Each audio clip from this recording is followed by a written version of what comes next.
Hey everybody, I'm so excited to share with y'all today the oldest registered historic shotgun house in the city of Mobile.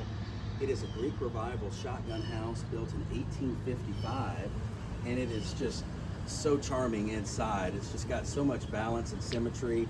I just love this style. It's so classical, and it was very popular in the 1850s. And what I want to do is kind of take you inside and explain to you some of the ways that it was built and some of the materials that were used. And let me focus in on this banner and shield as well, because it really shows you, the 6 different flags: the French, the British, the Spanish, Confederacy, state of Alabama, and the United States, right? And then as you go into the house, you'll see this is the original front door that we maintained. And it has all the original heart pine flooring, but in a Greek Revival mantel with a chimney exposed. But really what I did in this house, which is kind of unique, was expose these rafters. These are all heart pine rafters, and you can see the lath marks from where the plaster was. They used to have wooden strips where the plaster was placed over it, and then it's got all the nail holes, and then I framed around this chimney because I just thought it was such a cool feature to kind of showcase.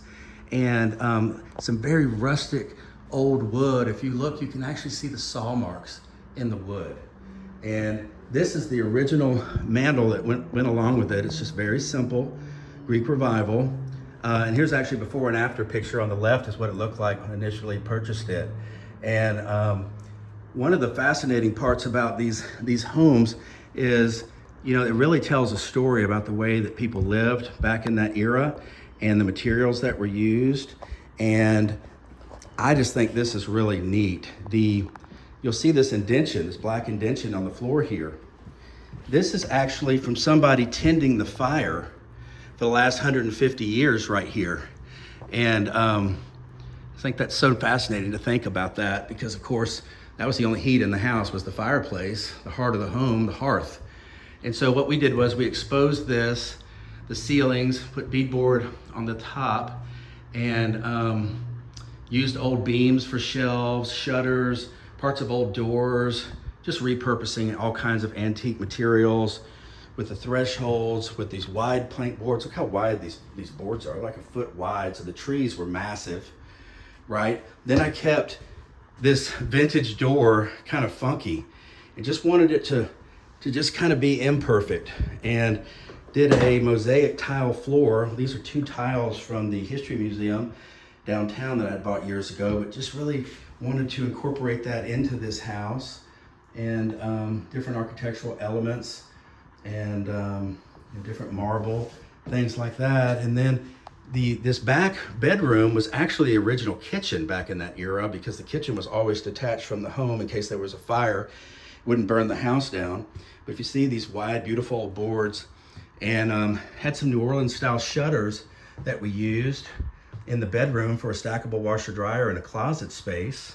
And this really old 5-inch beadboard, which you just don't see very often. It's really old.